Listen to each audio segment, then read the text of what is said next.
We often talk about the future of work as if it's being built in boardrooms, powered by AI and shaped by leadership strategies. But the truth is, India's workforce story is still being carried on the backs of its blue-collar workforce, contract labor, and an ever-growing gig economy.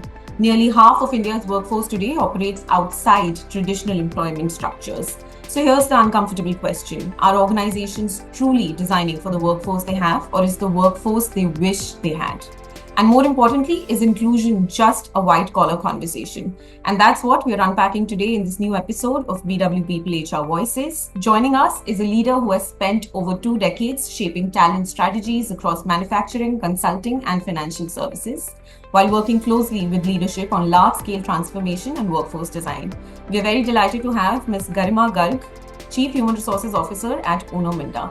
Welcome, Garima. Thank you so much for joining us today. Thank you. Pleasure to be here. Well, the topic of the conversation is very relevant in today's date, especially when the budget came out this year. It spoke a lot about the blue-collar workforce as well. My question to you is, if HR had to be redesigned today, but this time we'll start from the shop floor instead of the boardroom, what is the first thing that you would do differently?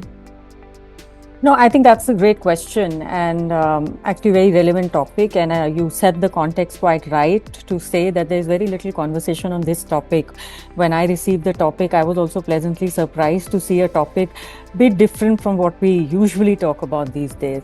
And great questions to start the conversation today.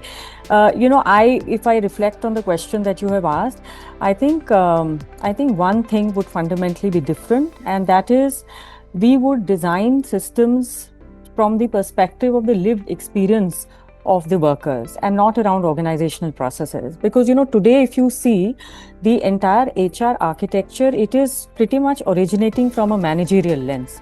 Right. All the language that we use and all the conversations, it is focused in that direction. But for a frontline worker, the experience of work is very different.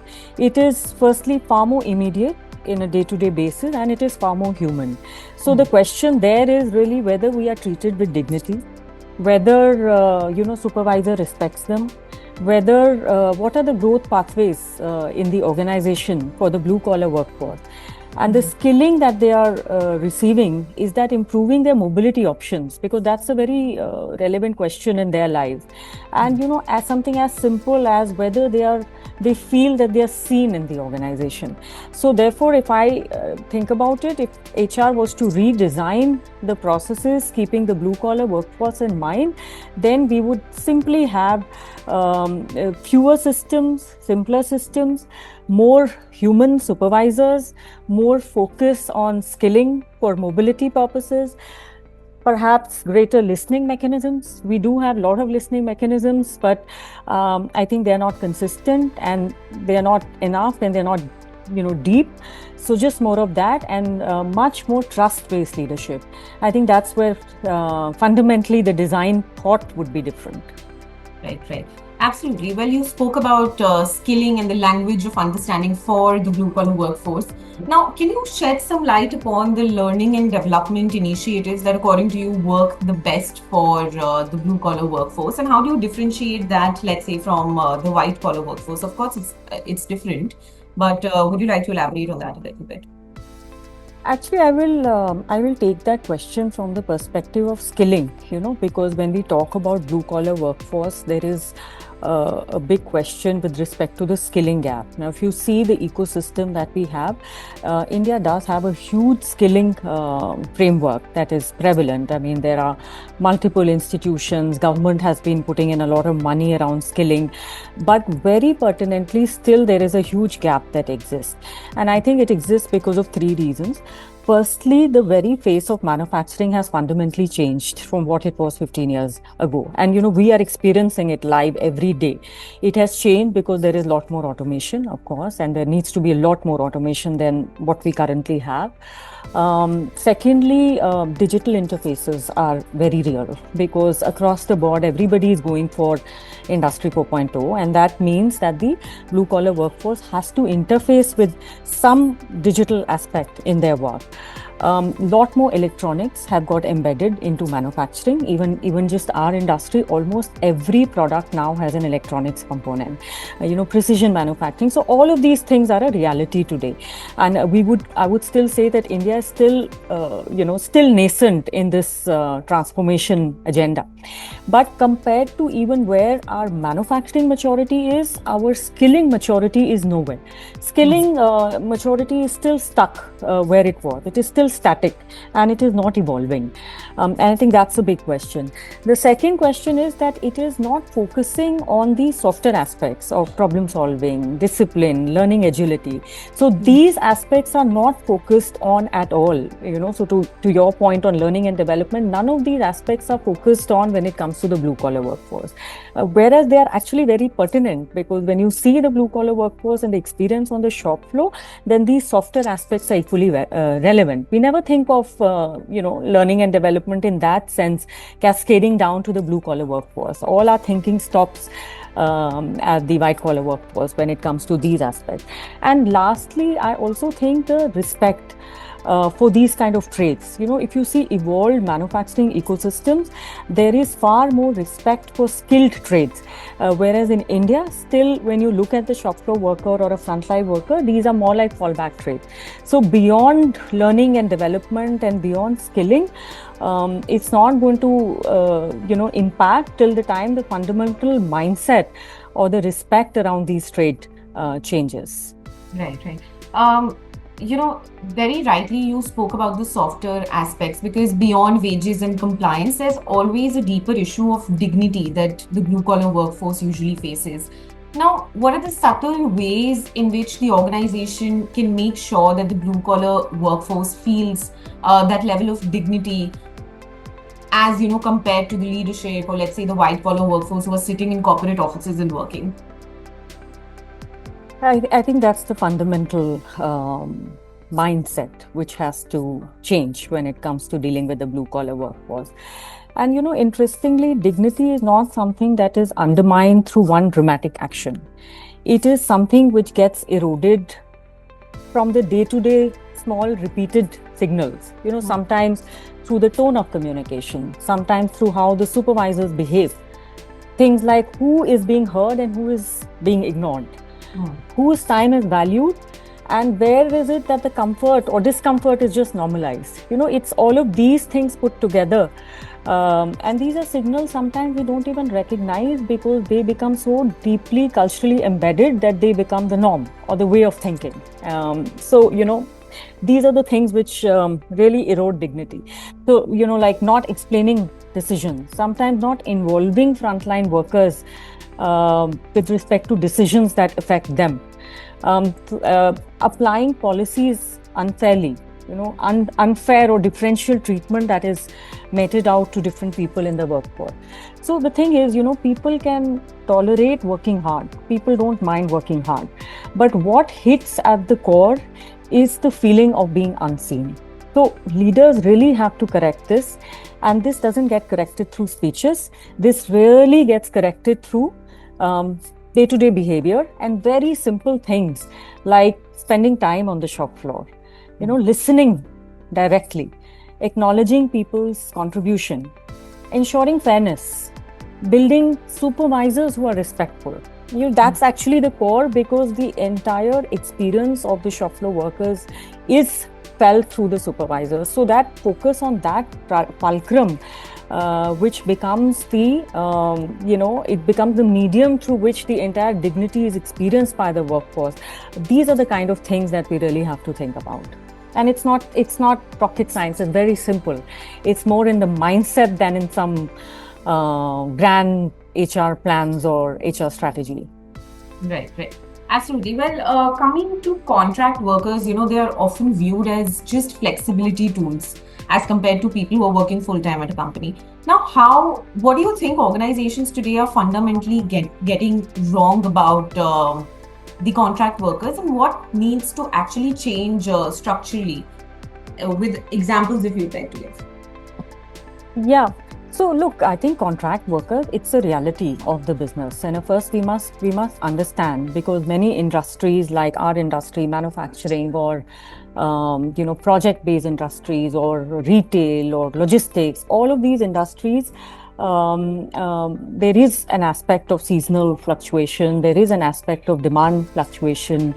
Cost structure is also very important, because many of these are operating on wafer thin margins. So we cannot deny the need for contract workforce. I think the problem is that when you start to treat the contract workforce very differently.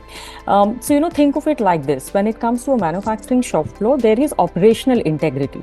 What that means is that you could have people working on the same plant, on the same line, doing the same job and undertaking very similar risks.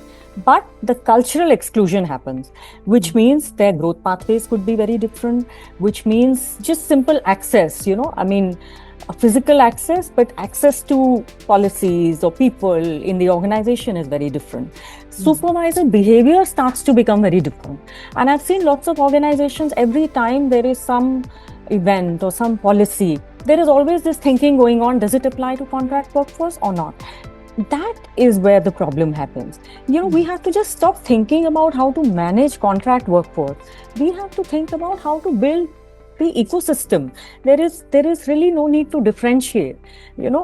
Accept the business reality, but do not exclude culturally. Because over a period of time, what happens is, when people are experiencing this, and they feel that they're doing the same work, but this duality that we end up creating, it creates a huge divide, on the shop floor and in the culture of the organization, which actually harms the organization without us realizing it. So, in my view, that's how we have to deal with the contract workforce. All right. You also spoke about career pathways and the growth pathways for the blue-collar workforce. Well, I remember I was speaking to an HR leader recently, and he told me there was this boy who used to work in their manufacturing unit. He learned how to use the computer, AI, and then they moved him to the corporate office. At Uno Minda, what are you doing? What does the career pathway, the growth pathway for a blue-collar workforce look like? Do they become supervisors? What are you doing at Uno? I must share with you, I think because we are fundamentally a manufacturing organization. That's what we call ourselves. And it's interesting how some of our policies and practices have got shaped up actually by the experience and guidance of our current promoter's family. And he quotes a lot of time the example of his father. And I've been going through, a lot of these policies of ours or practices of ours that have been written down over a period of time. And I see two things fundamentally in our way of working. And I'll talk about the career aspect also that you specifically asked, but I just want to talk about the broader aspect of culture. For example, one practice that we have, it's called birthday meeting. Now, it sounds very simple, but 74 plants, consistently month on month, we have this practice of birthday meeting where all the birthdays of that month, people are called on one specific day of the month and the birthdays are celebrated. It's basically a listening session, because in that session you have the plant head, you have the HR head, then you have a couple of other people, and it's a detailed discussion in terms of the experience of all of those people who are part of the birthday meeting. So obviously everybody attends that birthday meeting once a year as a participant. And the diligence and the predictability with which those birthday meetings are conducted is that they are a very, very core part of the culture of the organization, and everybody knows what it means and everybody pays a huge amount of attention to it. So simple practices like this. So we have this huge expectation from our leaders to walk around the shop floor continuously and engage with blue collar workforce. It's a stated, unstated expectation, and it's deeply culturally embedded. So therefore, from a growth perspective also, we have very well-defined policies.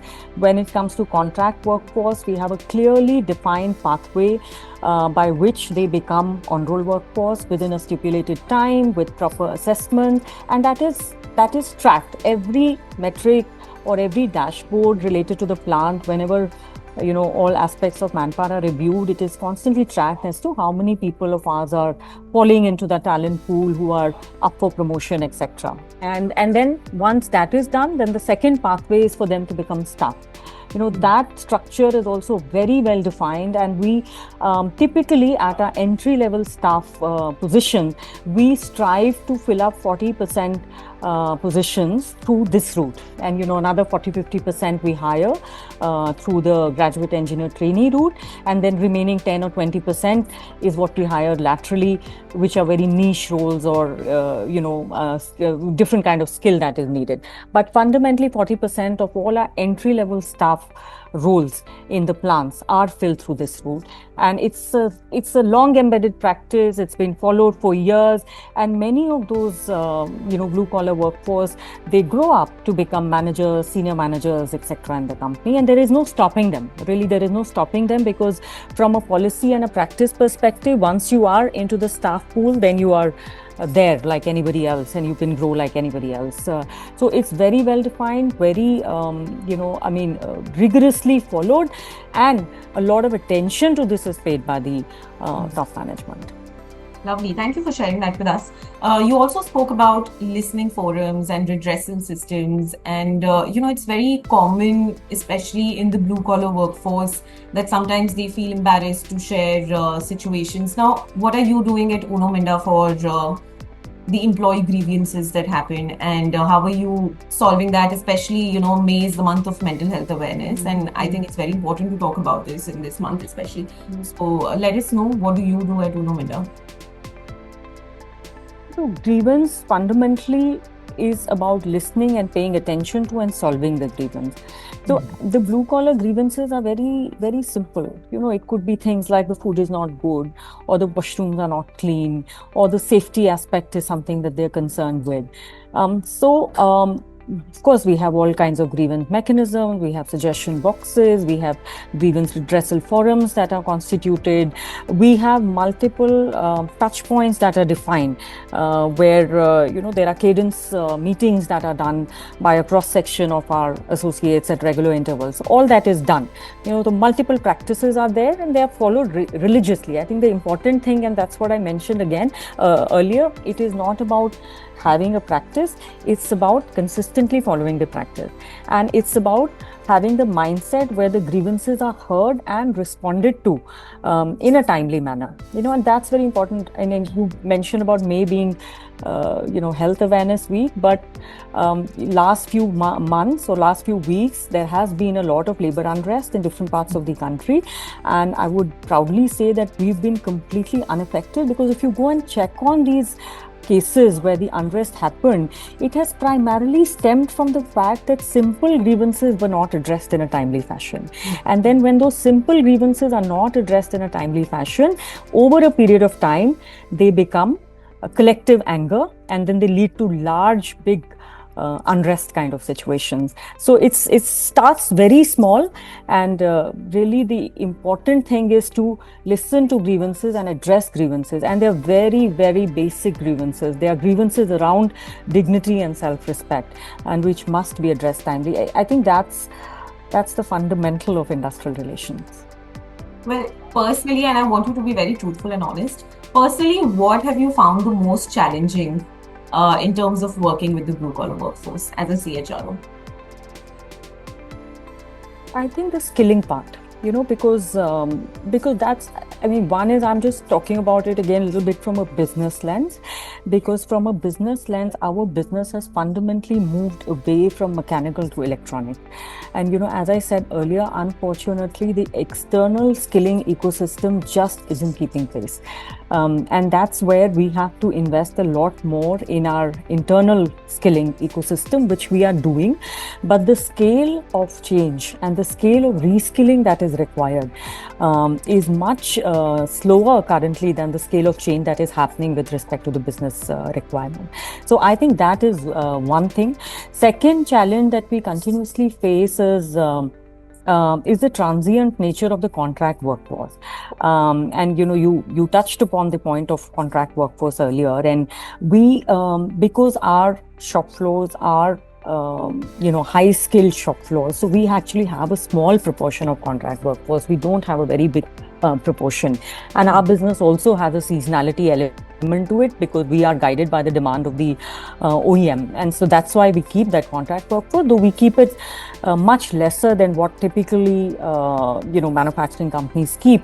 But even there, we do continuously struggle with the churn. And I think that's a little bit of the labor demographics and the dynamic of how the awareness is also evolving and how manufacturing anyway as a whole is becoming, is growing so much, so the demand is huge. So I think these are the two things that we continuously struggle with, and it has a business impact and it has a people dimension also, because really working with the workforce to be able to skill them and to be able to give the contract workforce equal level of engagement is a continuous challenge. Well, I'm surprised you didn't speak about diversity, because diversity we've seen is a real issue in the manufacturing sector itself, and also especially in the frontline workers. How is the diversity quotient at Uno Minda, and do you see any barriers for women joining manufacturing, and how are they overcoming it? Anything you want to say on that? Interestingly, we haven't spoken about it a lot, but our diversity ratios are very, very good. There are shop floors where we have 60-70% women working into many of our shop floor operation. So it was a big learning for me also when I came and saw, and something which we managed to achieve without making a lot of noise about it. So multiple of our shop, overall it's about 30% on our shop floor, but there are several operations on the shop floor where we have 60-70% women. And it works fantastically well. And this is not something that people have done because somebody was pushing for diversity. This is something which people have done because it just made sense. And I think that is really where you see examples of things being done, not because there is a top-down push, but things being done because it just makes business sense. When I look at the plant manager or the section head for whom the day-to-day operations matter, and he's tracking day-to-day operations, he's able to see that the impact that has been made by having girls, because firstly, a lot of dexterity, the manual dexterity, lot more patience, lot more discipline. These are very real things that have been experienced on the shop floor. There is another kind of diversity that we have been working on, which is people with disability. We have started a structured program from last year where we are experimenting currently with 3 of our plants where we have inducted people with disability. It was a pretty structured exercise where we first did an exercise to try and identify jobs within the plant where it would be relevant for people with certain kind of disability to work. An induction drive was carried out, a sensitization drive was carried out, and we have close to about 10 to 12 people in each of the pilot plants who are currently working. And so far the results are very encouraging, and we are definitely going to scale that up in a big way as well. Lovely, lovely. Thank you for sharing that. Now I'll move away from this conversation a little bit, and tell me, how would you want your team as an HR leader to remember you as once you retire and you want to leave the company? How would you want your team to remember you as a leader? I think transformational. And what does an HR department, your HR department, look like to you, let's say 5 years down the line? Definitely a lot more digitized, a lot more AI. And, while everyone's talking about it, but it is very, very real. The opportunity is huge. We are experimenting with multiple use cases, and the results are fantastic with whatever we have seen so far. It's very real. Everything is very real. Everything is very tangible. The impact is very tangible. So that's happening in a big way. We definitely want to see our plant HR teams to be far more skilled than they currently are in terms of looking at the end-to-end spectrum, starting from understanding productivity, understanding the skilling requirement, meeting the skilling requirement of the plant. So again, I'm referring to it from a blue-collar workforce perspective. So today, a lot of those activities become a little operational, trying to provide manpower. from there, we want to make a shift where they're really supporting the plant achieve all the plant metrics. So the skilling of the HR team on the shop floor is going to be another big shift that we are looking at. The third thing from our perspective, especially given the kind of growth that we are seeing, talent and culture and leadership are definitely big impetus, because we are no more a small company. We are a huge company becoming an even larger company, right? So therefore, having the right talent and having the right culture, we have some very, very sound cultural practices, which has gotten us to a $3 billion company. But the target to become a $6-7 billion company means that everything, everywhere we need to push boundaries. So these are a couple of changes that we want to see over the next 5 years. Thank you. Thank you for sharing that. We'll now move on to the next segment, which is the rapid fire round.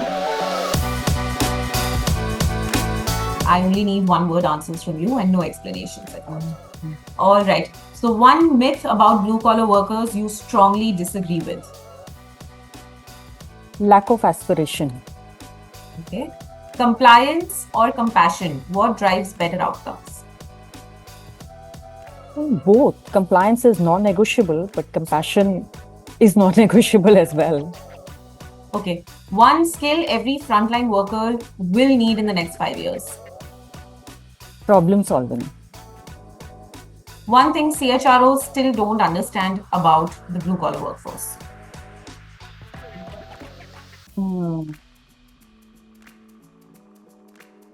Need for dignity. Hire for skill or reliability? Which matters more on the ground? Reliability, any day. One policy change India urgently needs for labor welfare.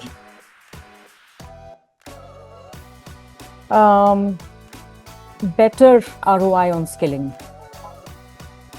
One leadership trait that doesn't work with frontline workers.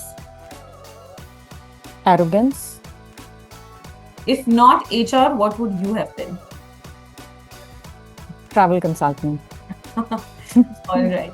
Now, any last piece of advice? A lot of our viewers, they're HR professionals and who aspire to become a CHRO one day. Any last piece of advice for them? Well, I think long term and think human. The role of a CHRO is really to blend both aspects. Well, thank you so much for this lovely, candid conversation, and hope to stay connected with you. Thank you so much. Thank you so much for having me here. Thank you. I really enjoyed the conversation.